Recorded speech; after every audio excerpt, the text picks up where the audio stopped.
ჩვენს უცხებაში ფინანსები ხაზგასმით იყო ძალიან არკანონად და არაპროპორციულად განაწილებული. კერძოდ, უდიდესი ნაწილი ბიუჯეტის თანხებისა იხარჯებოდა სახელმწიფო უზრუნველყოფაზე, სოციალურ დახმარებაზე თითქმის 70% შეადგენდა და ბუნებრივია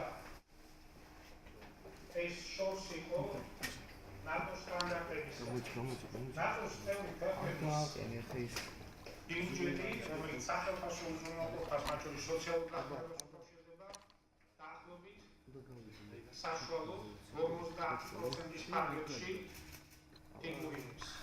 ასე რომ ვხედავთ, რა დიდი განსხვავება იმ სტანდარტ შორის, რა სტანდარტის მიღწევასაც ჩვენ გეგმავთ, ამიტომ აუცილებელი იყო პრინციპული მოქმედება, აუცილებელი იყო კონკრეტული ნაბიჯების გადადგმა ნატოს სტანდარტებთან მისაღებად. ჩვენ ეს კონკრეტულად გავაკეთებთ პოლიტიკურ გუნდთან ერთად, კერძოდ თქვენ იცით, რომ თავდაცვის ბიუჯეტში, რომელიც მიიღო პარლამენტმა, გათვალისწინებულია ის, რომ სახელმწიფო უზრუნველყოფას და სოციალურ დახმარებებს მოაყდა 32 მილიონი და ის გადანაწილდა ინფრასტრუქტურასა და მომსახურება საქონლის შეძენაში და რა არის ამის მთავარი მიზანი. მთავარი არის შეერარებული ძალების თავდაცვის უნარიანობის გაძლიერება. მთავარი არის სწორედ რაც თავში ვხვდი, ნატოსთან თავსებადობა, შეერარებული ძალების მოდერნიზება და სათანადო აღჭურვა.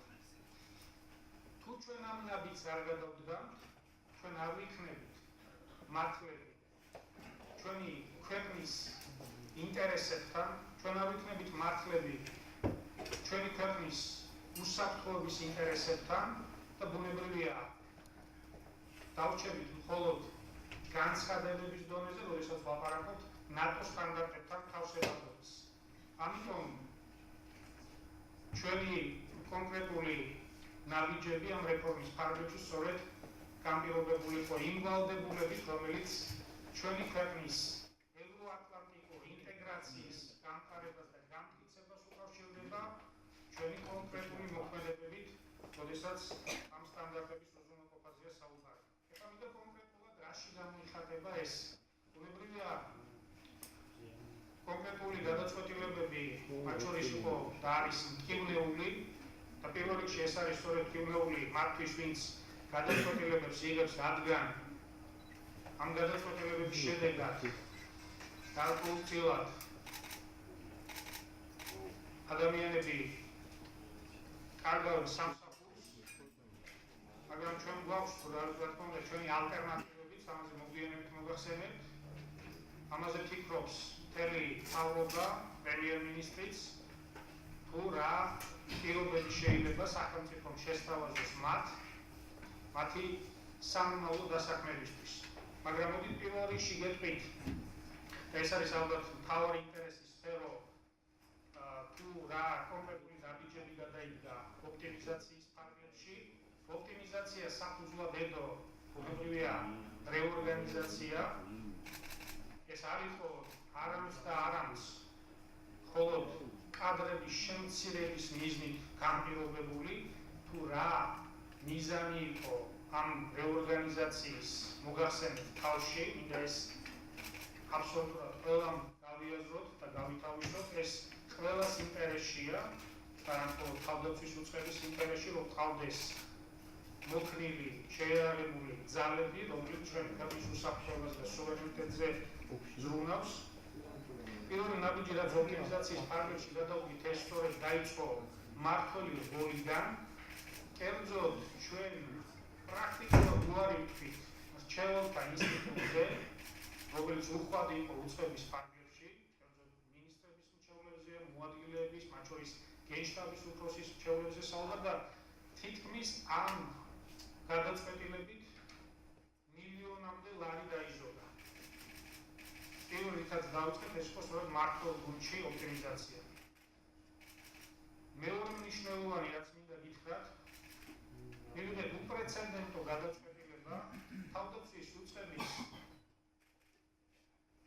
არსებობის ფარგლებში. ეს არის პირველი გადაწყვეტილება, როდესაც კომპენსაციები გაიცა ოფიცრებზე. რამ განაპირობა ეს? ბუნებრივია, ჩვენ ყველას რვაწელს ვაფასებთ და ჩვენ გეგმავთ მომავალ წელს მნიშვნელოვან ნაბიჯებს, რომლებიც მიმართული იქნება ოფიცრების კვალიფიკაციის შემოწმებაზე, მათ შორის ფიზიკურ ტესტირებაზე, ფიზიკური მომზადების ტესტირებაზე და შესაბამისად ბატონმა ოფიცრებმა მიიღეს თვითონ გადაწყვეტილება, რომ აღარ გაეგრძელებინათ სამხედრო სამსახური და სანაცვლოდ მიიღოთ კომპენსაცია. მთლიანობაში ამ კომპენსაციამ შეადგინა დაახლოებით 5.200.000 ლარი და კიდევ ერთხელ ვამბობ, ეს არის უპრეცედენტო შემთხვევა და ჩვენ დაახლოებით 209 ოფიცერს უკვე მივეცით ეს აღნიშნული კომპენსაცია.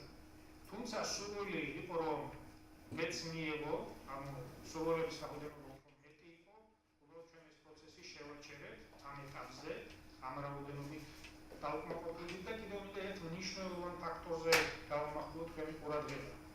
კერძოდ, ამ გადაწყვეტილებით ასევე ჩვენ უზრუნველყავით კარიერული ზრდის ხელშეწყობა პრინციპის. თქვენ გახსოვთ, ხშირად ვამბობდი, რომ ინსტიტუტის დამოუკიდებლობა, მათ შორის შეიარაღებული ძალების, როგორც ინსტიტუტის დამოუკიდებლობა გამოიხატება კარიერული წინსვლის შესაძლებლობის უზრუნველყოფაში. და ახალგაზრდა ოფიცრებს, განსაკუთრებით ვინც კვალიფიკაციის იმოთხოვნებს აკმაყოფილებს, რომელიც გათვალისწინებულია ჩვენი კანონმდებლობით, შესაძლებლობა უნდა მისცემოდათ დაწინაურების და წინსვლის. თქვენ იცით, რომ ერთგვარი პირამიდის პრობლემა არსებობდა თავდაცვის უწყებაში, როდესაც თავში თავმოყრილი იყო დიდი რაოდენობა ოფიცრებისა და დაბალ როლს ოფიცრებისა არ ჰქონდა შესაძლებლობა დაწინაურების. ამ ნაბიჯით ჩვენ უზრუნველყოფთ ინსტიტუტის სიმყარეს, უზრუნველყოფთ კარიერული დაწინაურების შესაძლებლობას და უზრუნველყოფთ ახალგაზრდა მოკიდრებული დასავლეთში განათლება მიღებული ოფიცრების წარმატებულ სამსახურს თავიანთი ქვეყნის სამსახურში. მაგრამ როგორც თავში გითხარით, ჩვენ ამ გადაწყვეტილებით იმ ოფიცრების ვაწელს ვაფასებთ, რომლებმაც წლების განმავლობაში იღვაწეს თავიანთ სამშობლოში შეიარაღებულ ძალებში. რაც შეეხება ცალკეულ დანაყოფებში, ასევე რეორგანიზაციის პროცესს, შიგა განსაკუთრებით ხაზი გაუშვა გენშტაბში განხორციელებულ, ჩვენ თავში გენშტაბზე დავამახვილებთ თქვენს ყურადღებას განხორციელებულ რეორგანიზაციაზე. კერძოდ გაუქმდა გარკვეული დეპარტამენტები, რომელიც წინდა სამოქალაქო ფუნქციებს ასრულებენ, თუმცა ამ ფუნქციებზე უარი არ ვითქვამს, მაგრამ ოპტიმალური რაოდენობა შევინარჩუნეთ და მოხდა მათი სხვაგან, კერძოდ სამოქალაქო ოფისში თავმოყრა. რაც შეეხება ცალკეულ დანაყოფებს, განსაკუთრებით ჩვენი ინტერესის სფერო არის, ვიცი, სამხედრო პოლიცია, აქაც ჩვენ პირველი რაც გავაკეთეთ ის იყო, რომ ანალიზი საფუძვლიანი ჩავატარეთ, კერძოდ როგორი იყო თანაფარდობა მათ მიერ განხორციელებული ოპერატიული საგანმანათლებლო მოქმედებებისა, ანუ სტატისტიკა ავიღეთ, ასევე რაოდენობა განმარტებისა ოპერატიული მუშაკების თანაფარდობა იყო ძალიან ესე იგი არაპროპორციული და შესაბამისად, როდესაც შედეგი არის, ანუ საქმე იმდენად დიდი არ არის, როგორც რაოდენობა სამხედრო პოლიციისა, ბუნებრივია გადაწყვეტილება, რომ რაოდენობა გამხდარიყო თანაზომიერი, სწორედ სამხედრო პოლიციისთვის ის მუშაობის ფარგლებში. ამიტომ ჩვენ ჩავატარეთ ასევე ტესტირებაც და შეფასების შედეგად გამოვავინეთ საუკეთესონი, გამოვავინეთ როგორც იქით ოპტიმალური რაოდენობა და სწორედ ეს ოპტიმალური რაოდენობა გააგრძელებს მომავალში სამსახურს. ასევე მინდა მნიშვნელოვანი ინფორმაცია მოგაწოდოთ იმასთან დაკავშირებით, რომ იყო ესეც საჯარო გაცხადებული, რომ სამოქალაქო პირები დაითხოვეს სამხედრო პოლიციის ბატალიონებიდან. რა იყო ამის მიზეზი, ამასაც გეტყვით, იყო მიზეზი ის, რომ ჩვენ როდესაც ნატოს სტანდარტებზე ვსაუბრობთ, ნატოს წევრ ქვეყნებში სამხედრო ბატალიონები არის გაკომპლექტებული სამხედრო პირები და არა სამოქალაქო პერსონები. აქედან გამომდინარე, თუ კიდევ ერთხელ ვამბობ, ვინდა ამ სტანდარტებთან მიახლოება, უნდა ჩამოაყალიბოთ ისეთი სტრუქტურები, რომლებიც ამ სტანდარტების თავსებადია.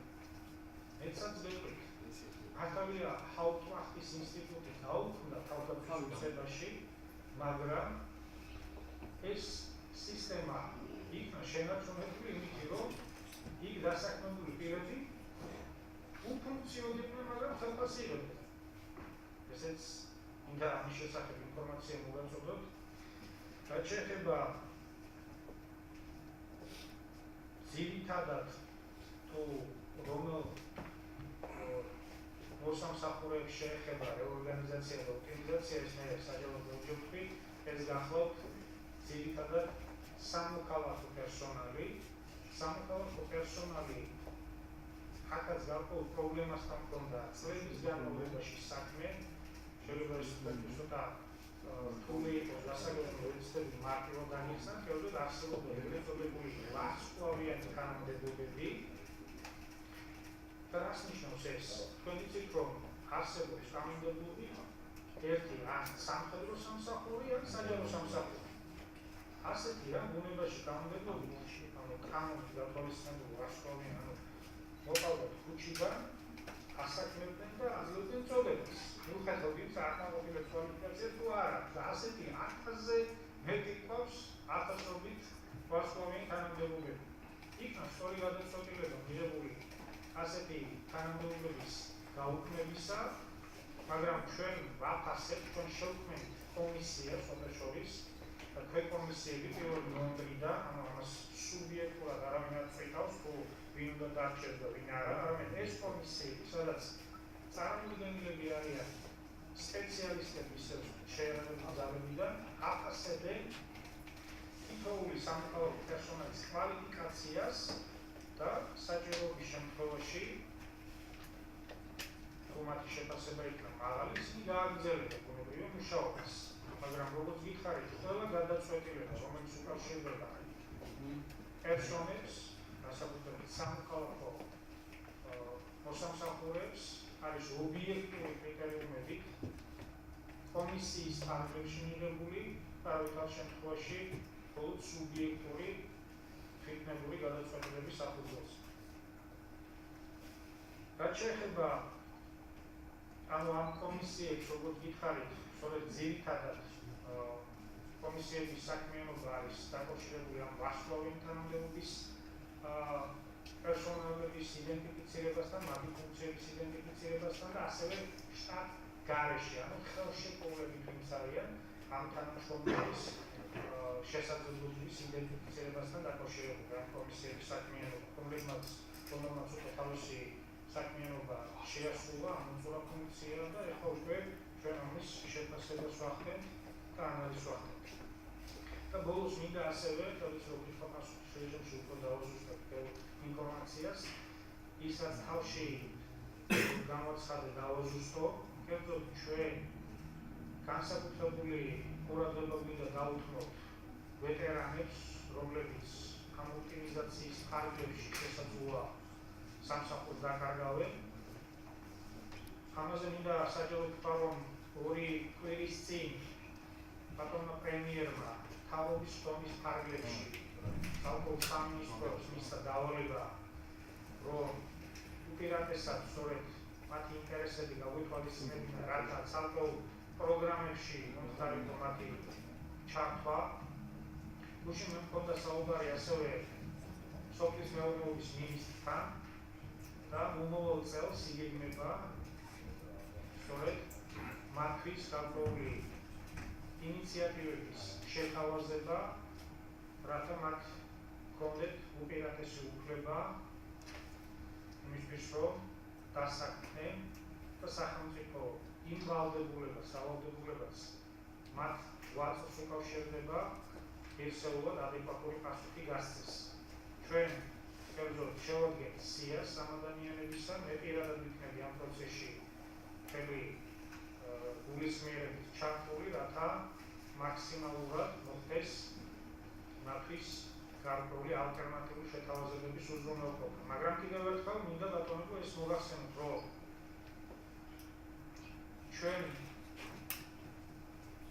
უნდა ვიყოთ საკუთარი თავის წინაშე მართლები, საკუთარი ერის წინაშე და საკუთარი ვალდებულებები გავიაზროთ და ვთქვათ, რომ თავდაცვის უწყების პასუხისმგებლობა პირველ რიგში არის შეიარაღებული ძალების საბრძოლო მზადყოფნის ამაღლება.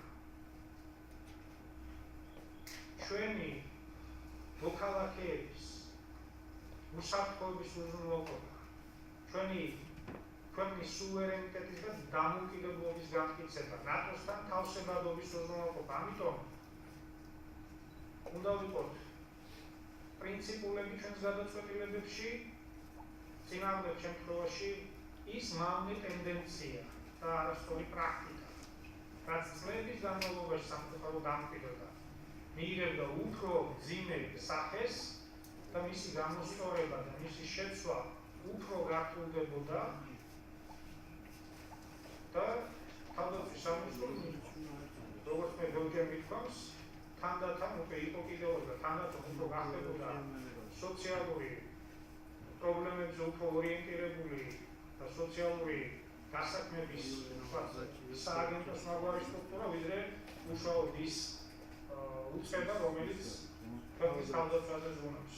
ამიტომ მინდა ყველამ და მათ შორის განსაკუთრებით, ვისაც ეს რეფორმები ეხება, ამას გაგებით მოიკიდოს, იმიტომ რომ ჩვენ ყოველი ისტორიული ეტაპი გარკვეული გამოწვევების წინაშე გვაყენებს და ჩვენ ვალდებულებაა განსაკუთრებით პოლიტიკოსების, მათ შორის ჟურნალისტების, ვისაც ეს ვალდებულება აქვს კომუნიკაცია დაამყაროს საზოგადოებასა და პოლიტიკოს შორის, ეს იქნეს სწორად გაგებული და ახსნილი და გადაცემული ისინების მაქვს. ეს იყო მოკლე ინფორმაცია და შეეხება კითხვებს, შევიძლია შევიზღუდავოთ ამ